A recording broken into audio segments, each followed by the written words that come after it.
But man, I'm pumped to have Yeah. you on. Where I'd love to just jump in. Purposity. I love Purposity. You know that I've talked about it.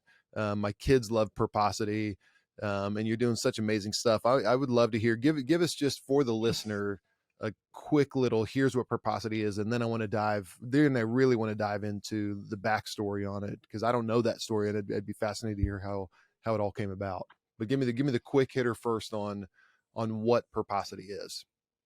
Yeah, so we say Purposity is building the future of generosity.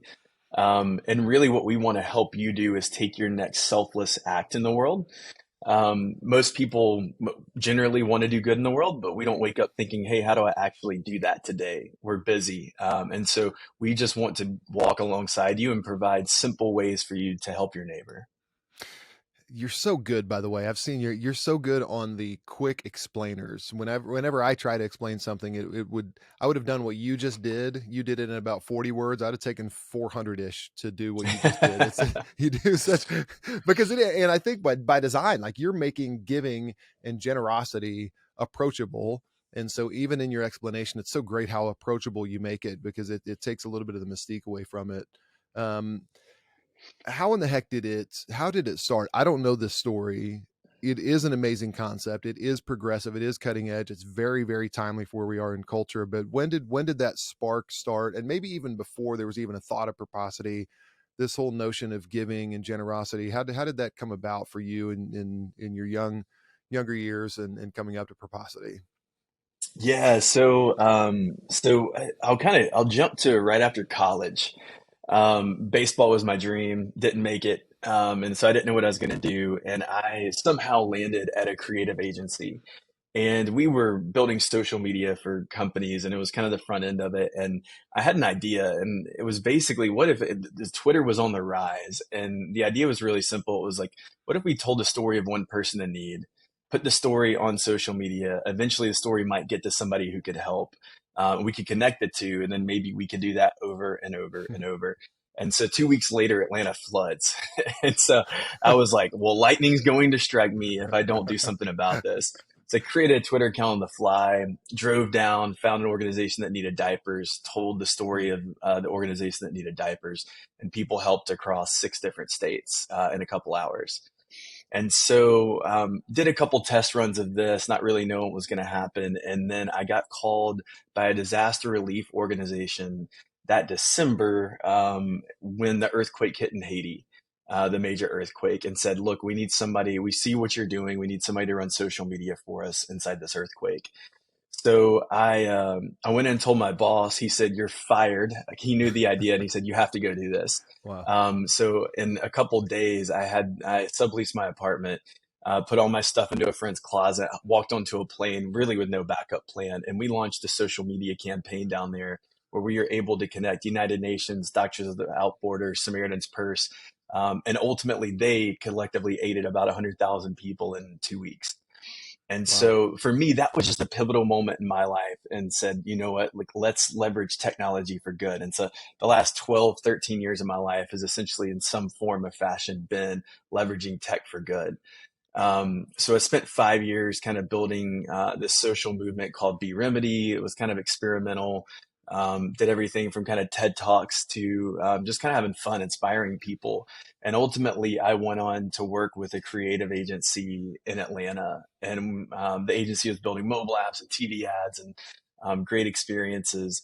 And this was the intersection for Purposity. I was having a ball at this agency, and I got an email from a homeless liaison.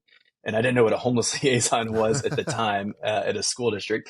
And her email, knowing my background, and we'd worked on stuff together, she said, Blake, kids are walking into classrooms with holes in their shoes, and they're going home hungry. Can technology help solve this problem? And so called some buddies, we built a basic technology and gave it to this one school district and walked away. And 3 months later, they called and said, look, you fundamentally solved this problem for us. Every school district in the country is facing this. Almost every nonprofit's facing this. And we knew we didn't solve the problem, but we knew we found a felt need in the world.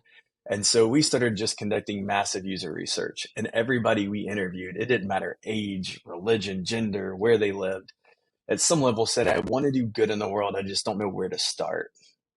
And as we Mm, drilled down on that, most people felt like their options to be generous are some form of writing a check and walking away, even if it's digitally. And then the most innovative thing in this space is texting $10 to a disaster, which I had seen firsthand inside of yeah. Haiti. And it's even less transparent, to be honest. You're given money to an endless bucket of money, and there's no accountability to where the money goes, and the story doesn't get back to you. And so we just said, why are we doing generosity the same way our great great grandparents did it? Like, it's time for technology to advance and disrupt this space, just like it has everything else in the world. And if we did that, we said, let's build it on three simple principles. Let's make it fun, easy, and transparent. And if we did that, if we made generosity fun, easy, and transparent with great technology, potentially millions of people would live a little more generously than they were yesterday. So that's kind of the backstory. We can unpack how it works, but that was the Yeah. long arc of how we got here. It's amazing seeing a, well, I would be curious how you describe yourself. I think technology, but you are a, would you consider yourself, I mean, you are, I mean, you're running a tech company, which is interesting. I mean, you're running a nonprofit, but it's a tech company. Would you consider yourself a technologist? I mean, did you have a history in that? Yeah, so Yeah. we went back and forth. Are we a nonprofit? Are we a tech startup? And the Yeah. reality is we're both. Right. And the more we operated as a nonprofit, the less maybe efficient we were. So Huh. now internally, all of our language is we are a tech startup, moving that way, hiring that way, and operating that way. And the outcome is impacted lives. That's amazing. When you were young, and did you go on missions trips? Did you have the stuff? What was it that kind of sparked this need for generosity, or seeing that there's an opportunity there? Obviously, you had the tech side, which is a great blend with it. But where did the early starts of that kind of pulling on your heart? Where did that begin? Yeah, so no, I didn't really go on mission trips or Yeah. anything like that. But the story that stands out to me was I had friends that had a lot and friends that didn't have a little growing up, and it never really mattered to me. But I remember there was one day I went and stayed at a friend's house, and we were hanging out, and um, their refrigerator broke, like it just broke, and as they do. And I remember standing in their kitchen and watching his parents get into this massive fight. Hmm. And, it was, I told you not to spend money here. Well, I told you not to do this. And if you had made more money, we would, whatever. And I watched this refrigerator like begin to rip my friend's family apart. Wow. And, and I began thinking how many people are on the verge of that. Where the average price point, and this, I didn't know this at the time, but the average price point of $400 causes people to tip into poverty. Just fascinating number because Wow. that's a relatively threshold in the arc of the world. So I remember watching this refrigerator, my friend's parents get into a fight over this. And then later that night, I went to stay with another friend and spend the night with him. And they lived on a golf course in, the nice area of town. And I remember we'd been out playing basketball and his mom called us in to eat dinner. And when we walked through his garage, his dad was a hunter and he had three freezers and refrigerators full of meat. And it Wow. just hit me. I was like, wait, these are really, really good people. I bet they would give one of these if they only knew my other friends needed it. And I didn't do anything about it. I was a super shy kid, and it wasn't something that haunted me my whole life, but it was something I think was a pivotal moment in my life that I can reflect in hindsight now and see that it impacted me. And as I grew up, I moved, to bigger cities and then go to third world countries, which I actually just got back from Colombia and Bogota Hmm. and going out to the edges of Bogota, Wow. but seeing more extreme poverty and then seeing more extreme wealth. And a lot of times where you see extreme wealth, say in a city, maybe you see a homeless guy sitting on a corner, you're seeing some very wealthy people right nearby. And there's just a Yeah. disconnect of how do you actually help? How do you not enable toxic charity? How do you actually do something? And so the intersection of all of that, I think, led to Purposity. I'd love, what I love so much about that is it, and it's like a theme as we talk with people. It's such practical things that are making a difference in the world. It does begin obviously with a, a heartfelt need, or any of that, but you saw something very, very practical, and you're very practically doing something about it. And so it's not like and I know there, and I want to hear about some of the needs too, but you see some of like what are the commercials, like the Sarah McLachlan, like singing and, watch, giving the need, and it's real, it tug on your heart. You're going about this in a super, super practical way. And to your point, like what an interesting illustration of these great people have 3 freezers. This one doesn't have a single refrigerator, so they would share if they could. Um, Talk about Colombia. It seems to me, this is just a perception, it seems that Purposity is focused in local communities. Is that correct? Is it global? Do you have an intent to go global? The thing I love about it for us as we give it as a family to Purposity is we're meeting local needs. I know these people are down the road from me, so I love that. But what is the intent? Do you want it to remain local? Is the plan for it to be global, or is it already global? Yeah, so we're just in the States right now. So I was in Colombia with a board that I'm on, Compassion International. Yeah. So we just returned. Our board meetings were actually there, so we could see Wow. some of the work in the field. But with Purposity, so our idea is to connect you to your neighbors. So essentially, the way it works is you download the app or go to our site, and you see real-time needs of individuals around you. So we partner with local schools, local nonprofits. They walk into the house, they see a kid sleeping on the floor, and now they enter a need for a bed in the system. And you know that every need in the system has been fully vetted. There's an organization working with that person to make sure they're transitioning from, say, poverty to sustainability, or transition in whatever series of needs that they're in. And so when you scroll through, you may see a single mom needs formula for her newborn baby, or a kid needs a pair of shoes right down the street from you. You can hit one button, check out with your credit card or Apple Pay, and the item's on their doorstep in 24 to 48 hours. And then my favorite part is you get a notification in real time when the item that you purchase is delivered. And it kind of gives you that dopamine hit for good. Most of the time you Yeah. forgot you did it. And 48 hours later, it's saying, hey, Joey, right about now, the pair of shoes you purchased is being delivered. And then that's where we typically spread, because you're like, oh, wait, guys, I know maybe we're having beers or we're hanging out or whatever right now, but like you got to hear about this thing.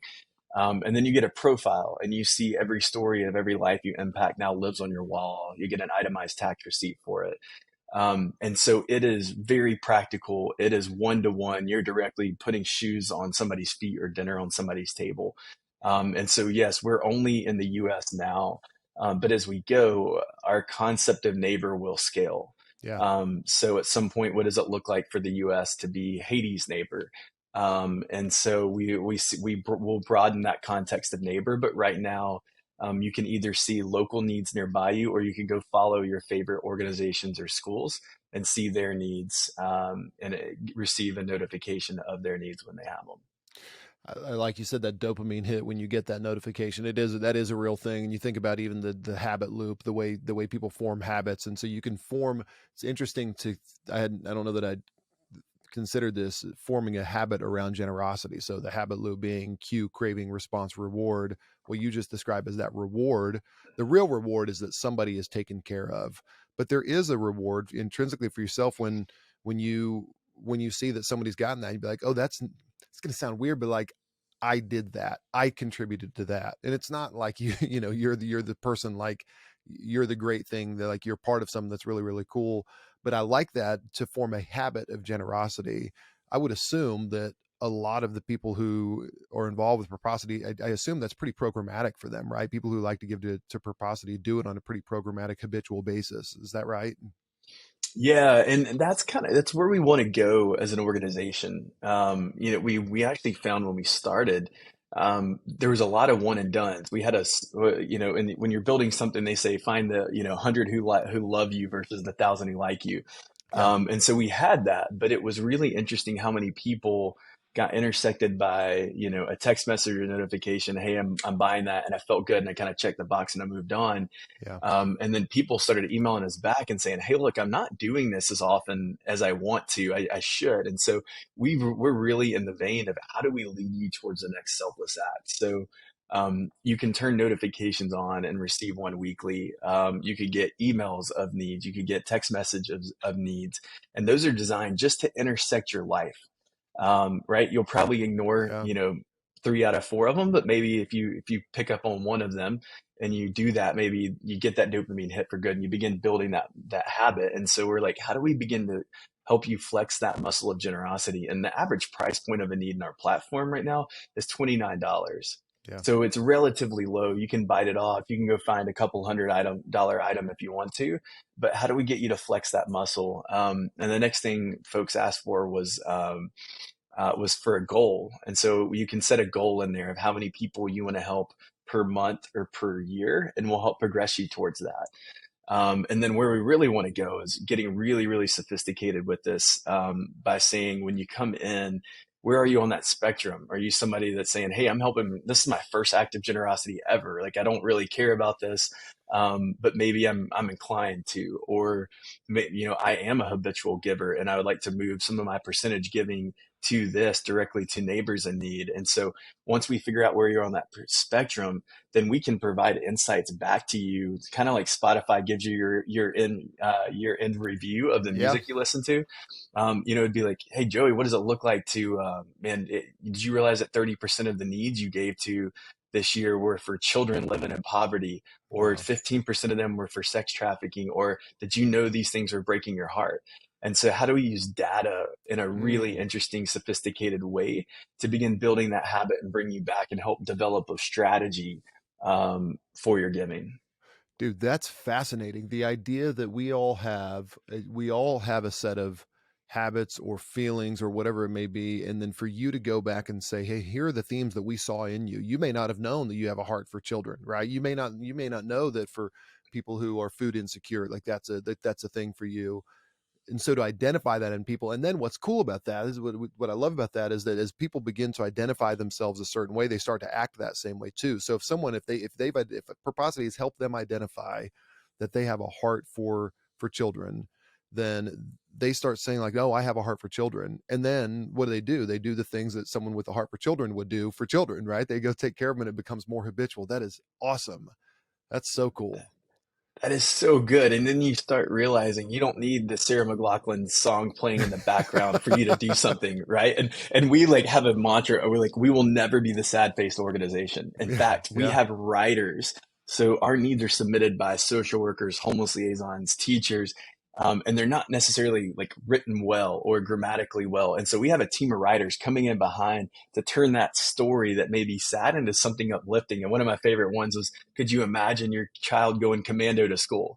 Right? You read that, it's kind of funny, it's quirky. You get that text message or notification, you're Yeah. like, oh, okay. And people click in just for the intrigue of it, because it Yeah. shouldn't be, you shouldn't feel guilty if you Yeah. do or don't, participate. It's more about the times that you did take an action. And so Yeah. that story was actually about a special needs student who needed Mm. diapers to make it through his day at school. His parents Wow. couldn't provide them anymore. And so, so it should be an uplifting take on it, not not guilted to Well, action. I don't want to guilt. I don't want to guilt through this, but it just even thinking about that. I'm not. You're not going to guilt somebody. I hope this isn't guilt, but this is just my gut reaction to that. Just think about that for a second. What city was that in with that child, the special needs It was child? actually Chattanooga, Tennessee. All right, so Chattanooga, Tennessee is an hour and 30 minutes from where I sit right now. And the thought that within a short radius of me, there's a special needs child whose parents don't have enough money to give them diapers to go to make it through the school day. That's not okay, right? So so we got to do something about it, right? And you're doing it. And so people who are listening right now, let's freaking do something about it. Let's make sure that kind of stuff doesn't have, that story doesn't have to be true, right? Like we can actually do stuff about that. That's my little interlude there, but that hits you because, and I'd like to hear it, man, tell me some stuff that would shock me. I mean, like the need around us, like that is painful to hear with that little anecdote you just said, but tell us some other things that would, like, for those of us who maybe need a little bit of the awareness, like what's going on around us. Yeah, and man, your heart for it comes through. As you're talking, you're about to get me emotional. Um, and honestly, I'll tell two quick stories. But the heart behind it was really that, like when we envisioned this, if you only knew your neighbor was in need, you'd probably act, right? Yeah. And our thought was, what if in my city or your city, we had thousands of people that would get one notification a week of a need in our city? there wouldn't be a kid walking into a classroom without holes in their shoes or going home Yeah. hungry in our community. And we're in the States, right? And so two stories that stand out to me. One is recent. A couple weeks before Christmas, I'll just read you the headline of the news. It said, 12-year-old shot to death Mm. leaves a grieving twin just weeks before Christmas. And this child's name was Zion in Atlanta, Georgia, right down the street from where I sit. And our team saw this news. It was all over the headlines of the news every single day. And our team just slacked a message and said, I'm currently talking to the social worker who works for Zion and his family. We're jumping in on this, like, because we Mm. can do something about it. And so we went down and met with Zion's family, the Charles family, and got everything they needed for Christmas and threw it on a wish list for them. And so we've seen those stories on the Wow. news, and you're like, well, that's terrible. What can you do? And it's like, well, we can't, give Zion back to the family, but at a grieving time, they had a couple of items under the tree, and a single mom and grandma taking care of Zion. Plus, he had four other siblings, not just a twin. Wow. And so we got everything they needed, told the story in the city of Atlanta. And I think folks from outside the city of Atlanta just rallied, from social Mm. media posts to everything. They just couldn't stop. And so we did everything for that family. And then what turned out to happen is that social worker inside this school district, Hip Metro Schools, Deanna, just amazing. She brought to us another 18 families who are homeless and provided Wow. Christmas for all of these families. And this all happens in the matter of like 5 days. Like, it's just one family, next family, next family, next family. And so one story really snowballs. And so that was one in particular that made headlines, one that didn't make headlines. And this is around us all the time. And it always stands out to me. There was a family and they had two kids, and both children were born while they were living on the streets, homeless. And again, in the city of Atlanta. And they had gotten into an organization that helped transition them. They got stable jobs, built their income and credit over years. The kids at this time are like 6 years old.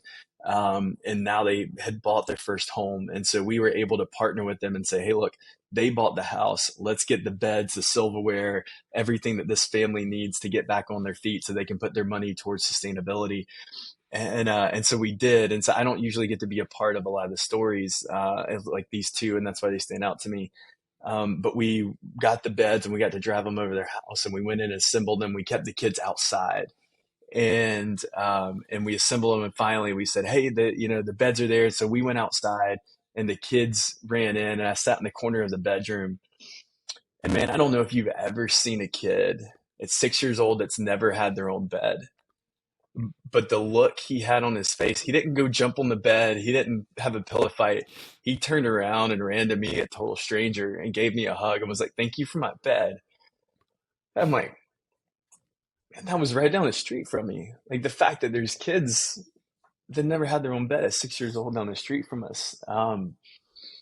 So man, there's just super tangible, simple things. And I just believe most people, if, they knew Zion's story, they knew this kid's story, and there's somebody that needs a pair of shoes right down the street from Mm. you. And so for 30, $40, you can put on their doorstep and be 100% assured that the item you purchased was a ride.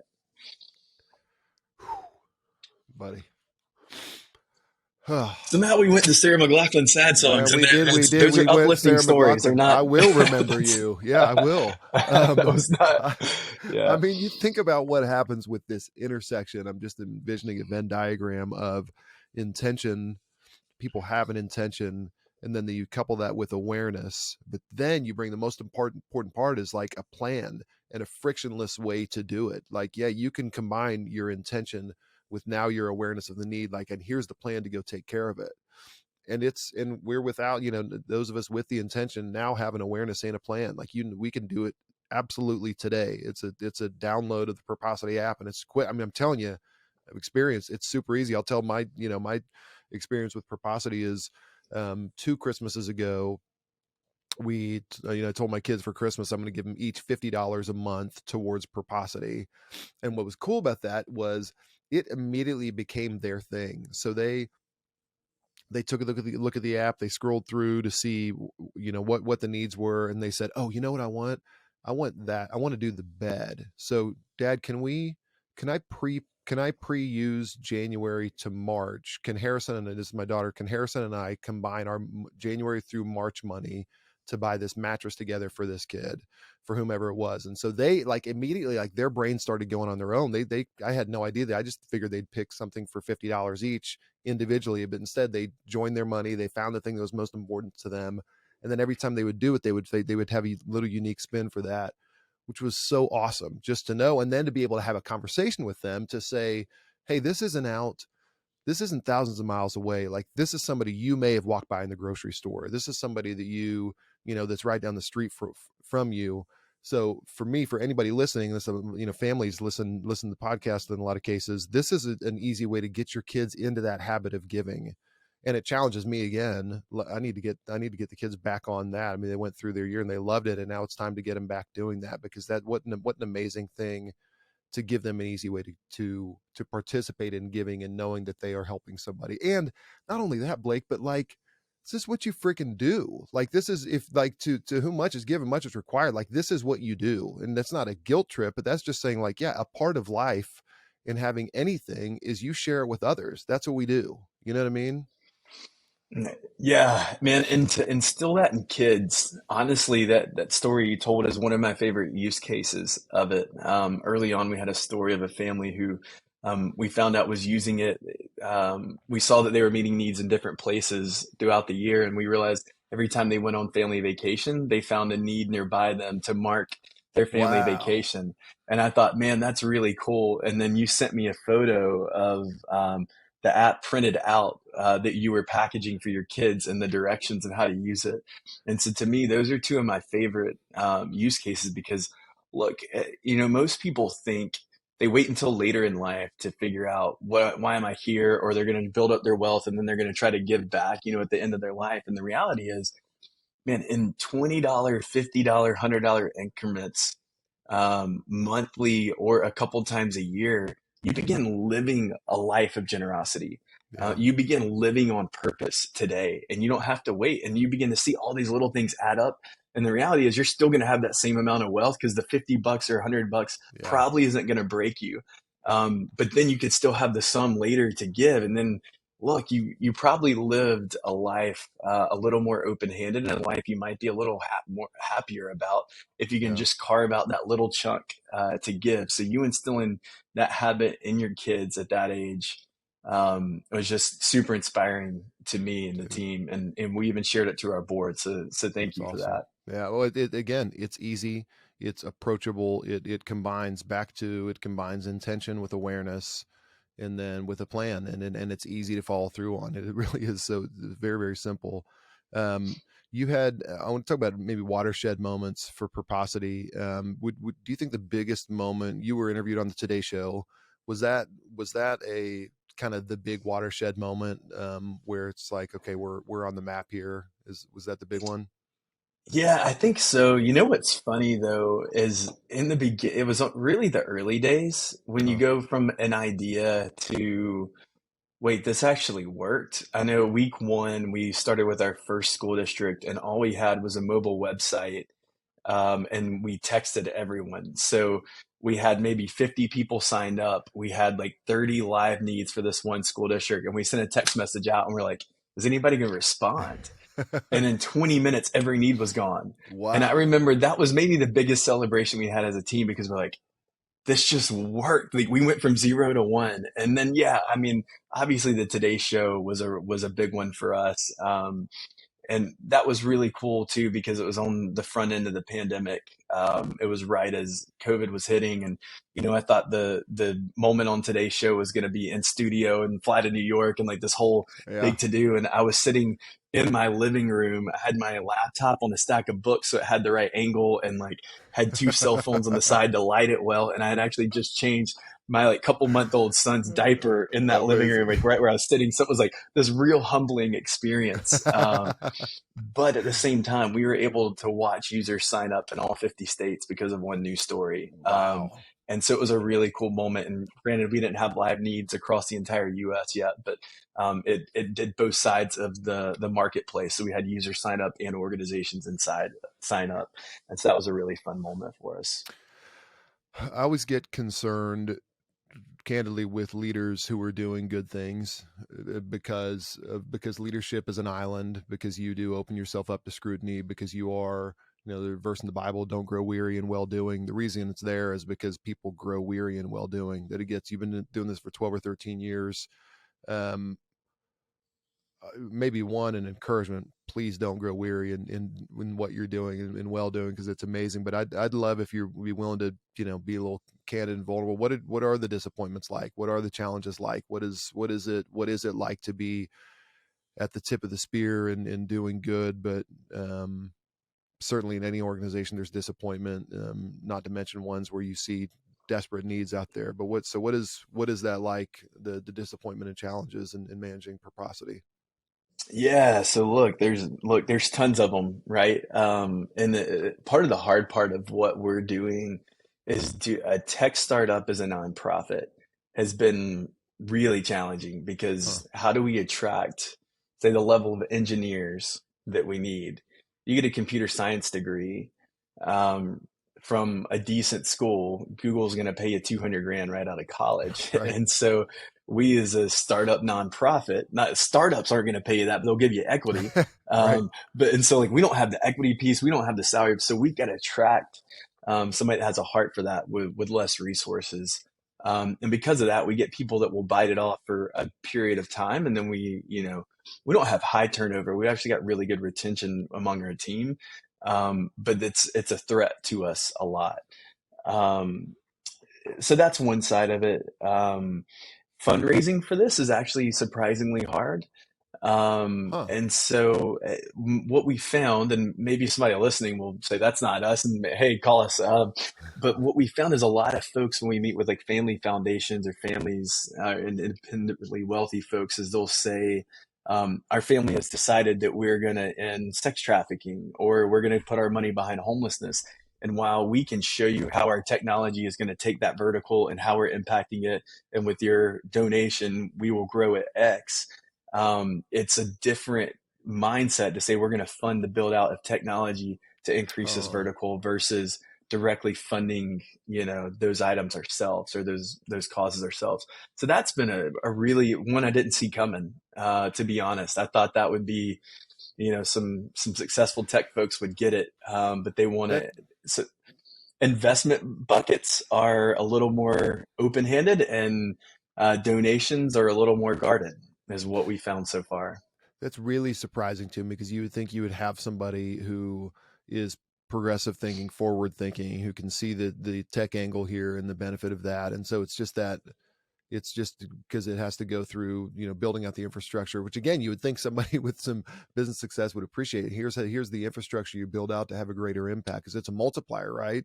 I mean, believe you've Yeah. told me before, isn't it like for every dollar, it's like an 8x multiplier or something like that to build out the infrastructure? Isn't there some metric like that you've mentioned before? Yeah, as we get there at scale, like we like to say that this is not addition, this is multiplication, Yeah. right? So if you give a donation to somebody, as far as that's going to stretch, but for us, we're going to multiply your gift, and there's really no end to it. Like as we get to scale, Yeah. every year the growth compounds, the impact compounds, and so you look up 5 years from now, and what your gift was, the impact is tremendously outgrown that. Who's your, as you're talking about donors, who is your ideal candidate, high impact, high gift, big check writer? What does the profile of that person look like? Yeah, so right now it's been kind of interesting. So we've got a lot of kind of former business executives, from former CEOs of Home Depot, chairman of Delta, to guys who run the largest branch of Merrill Lynch that exists, vice chairman of GE, family who owns the New York Stock Exchange. So some really, really incredible folks who on paper I wasn't necessarily targeting. Yeah. For whatever reason, you wouldn't think, okay, these aren't the traditional philanthropists of the world. And yet, they see it, their heart for it's incredible, and they've been our biggest givers. We're obviously there's anybody to be willing to give to us to say, hey, look, we understand the build out of this takes technology. Anybody would fit that bill, but one thing we haven't done a good job of is heading out to technologists, Yeah. Silicon Valley, and say, hey, look, you guys understand tech. Are you willing to do this without a financial return? Mm, Can we do this for impacted lives for return? So yeah. we're really just running through any conversation that will lead to anybody that we can just share a story with. And if they get the story, I mean, I'm not a pressure guy. Everybody who's given has heard the story and said, okay, I'm in. And, Yeah. I haven't had to follow up to get a gift from them. That's so cool. All right. We'll hopefully get some big Silicon Valley moguls listening right now. Um, hey, so tell me, you have 3 kids, is that right? Yeah, 3 kids now. How old's your oldest? The oldest is 4. Our daughter will be 3 in like 2 weeks, and our son just turned 1. Nice. Is the 4-year-old is a 4-year-old, do they grasp exactly what you're doing? Have you begun to introduce, or if you've not yet, do you have a plan for wrapping them into, hey, this is what we're doing? I'm curious how it impacts how you are planning to raise your children, or how you are already. Yeah, so the first step, two steps. One is going to be honestly following your lead and Mm. taking a certain amount of money and reading them a few stories and letting them choose who needs it. Right now, the as far as they know, dad helps people is Yeah, kind I of what love they that. know, That's perfect. and Yeah. they can use your phone or a computer to help people is That's cool. really as much as they really know. But they understand concepts that not everybody has food to eat or clothes to wear. Mm. And so, just this past week, my wife and I returned from the board trip, and it was funny. We went on the trip, and my wife and I had strategically tried to do 2 trips a year without kids, just for us, just for our relationship's sake. And she got there, and she's like, "Well, Columbia wasn't really my pick for one of our 2 trips this year." And that was Wednesday night when she got there. And by Thursday, we spent all day in the villages and seeing the work up Wow. close. And by Friday, I was gone for board meetings all day. And by the time we got to dinner, she said, I researched every possible way that we can get our kids close to poverty. We Mm. want them Ooh, seeing it, touching it. And we went from saying, hey, they need to understand it more, to how quickly can we get them to touch it and see it and smell it and feel it and wow. realize the gap between knowing somebody doesn't have food, or actually meeting them and knowing their name, and seeing what that looks like and sensing the desperation. So those are the two things that we'll do is one, get them close to it in any form and fashion we can on some type of rhythmic basis. My wife and I even decided that once a year we're going to find a way to go in the field with compassion, as one of our Wow. 2 trips, just because it was that important to us. Just the perspective, you know it, but the more often you see it and are in proximity with it, you just can't replace a knowledge versus an experience. Dude, what a goal to get your kids as close to poverty as possible. That's amazing. Um, you touched on it there. Your relationship. This has to put some strain, just like anything. It has to put a strain. You got 3 young kids. Oh, by the way, and you're leading an organization. Oh, and by the way, it's a nonprofit. Oh, and by the way, it's you're seeing a bunch of needs on a daily basis. This has to put some strain on the old marriage. I'm curious. You mentioned you guys do two trips without kids. What are some other things you do practically as a couple to make sure that this that you're that it doesn't flame out? Yeah, man, that's a really good question. So the way that we approach it, we started maybe 3 years ago. So this June we'll be married for 7 years. 3 years ago, we implemented, whether it's the end of December, beginning of January, we sit down and we map out what success looks like for the year, right? And Wow. not in every aspect, but the baseline of, um, 2 trips a year for us privately, and that's at least 2 nights alone. Um, Quarterly, we try to do like one night alone at least. If we could do a weekend, But it's at least, so there's 5 times a year that we have maybe a total of 10 nights throughout the year that we're actually alone together. Um, and then we've implemented, and it depends on, there's busy seasons in our life. My wife's a CPA, so she's an auditor. She has busy seasons. There's times that, our work at the end of the year gets really busy. But we try to implement date lunches on Fridays as much I as love it. possible. So we just take off the same way you'd schedule a lunch meeting with somebody. We schedule a lunch date together, and if they've got Wi-Fi and we can hang out and work from a coffee shop for the rest of the afternoon, we try to do that. And that's just become like really special. So, and then we'll even like to the granular enough to where we'll even map out like date ideas throughout the year. I can be a really bad planner. My wife, our last vacation as a family, we were on the drive home. She had already booked the place for the next one. So like that, she's an executor. I'm a dreamer. She's got she's an executor. So it's kind of funny, but we'll even map out date ideas. And so I can kind of pick from one of those, and I'm still bad at that, honestly. But we try to map out, man, if we can get these 2 trips, this number of lunch dates, and a little bit of time alone, we feel like we at least have our time to connect, and prioritize. And so we try to do that. Wow. Um, the other thing that I would say, and not to give too long of an answer, No, go ahead. would really come back to the work that y'all are doing. Now that we have, 3 kids, do you realize how big of a distraction a phone can Yeah. be? And we knew it was coming, but it's similar to being in proximity to poverty. Like until you experience it, till your kid, you realize that you said hold on 3 times and that they're still waiting on you. Wow. It only takes a couple of those for it to really hit you. And so I'm big on frameworks, and my biggest, I say this all the time, so every time I go to speak, like one of the biggest lessons I try to instill in the world is I feel like one of the greatest threats on our lives is distraction.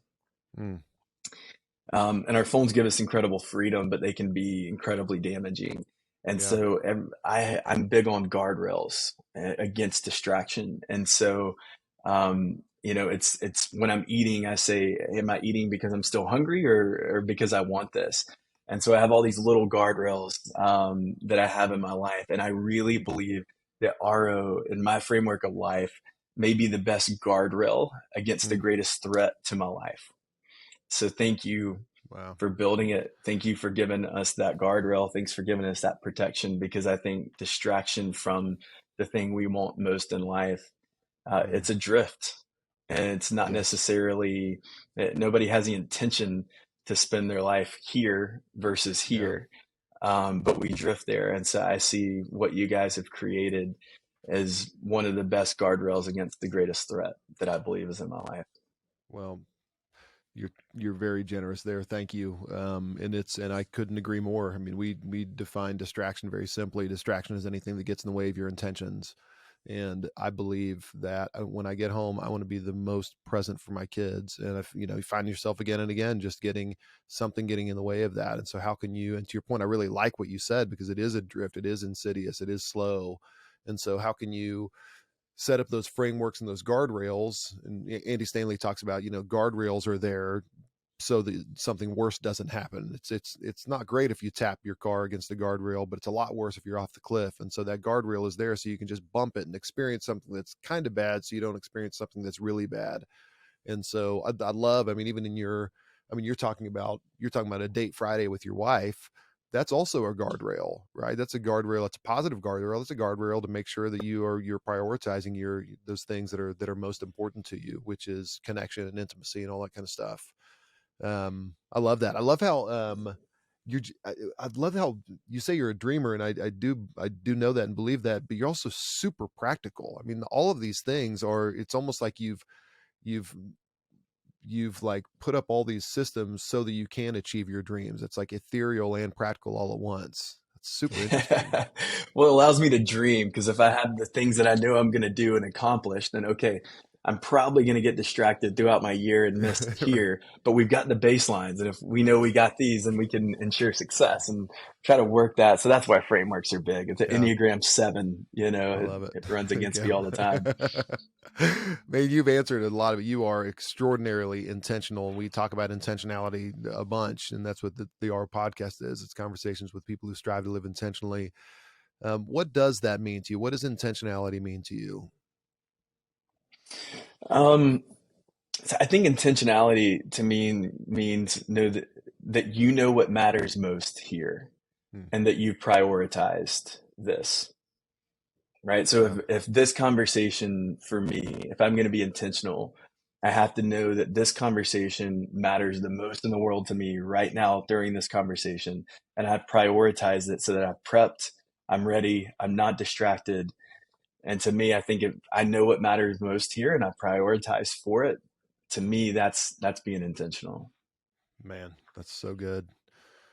Real quick, what's a favorite family movie of yours? Whether it's just you and your wife or you and the kids, what's a favorite family movie people should check out? Oh, good one.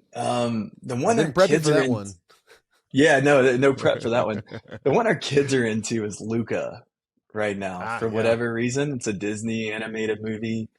Um, they really like Luca.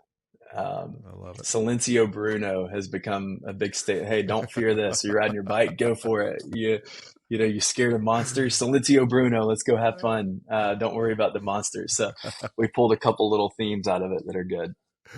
I love that.